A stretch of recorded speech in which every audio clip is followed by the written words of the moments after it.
இன்னைக்கு இவருக்கு 280 கோடி ரூபா சம்பளம் கொடுக்குறாங்க. அப்படி கொடுக்கறதுக்கு நீ நிறுவனமே கிடையாது. தமிழ்நாட்டில் இவரை வச்சு படம் எடுக்கிறதுக்கு நிறுவனமே கிடையாது. லைக்கா இருந்தால் மூடிட்டு போயிட்டான்.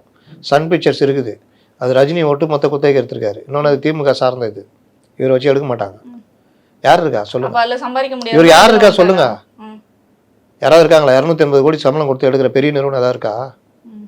ஒருத்தன் எடுத்தான் வாரிசுன்னு அவன் ஆந்திராக்காரன், அதோட கடையை மூட்டு போயிட்டான்.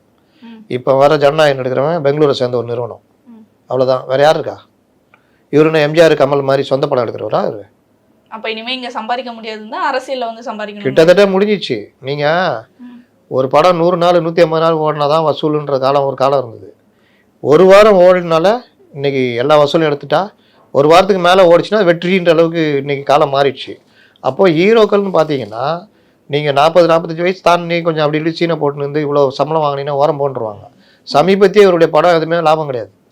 ஏன்னா அந்த அளவுக்கு செலவு.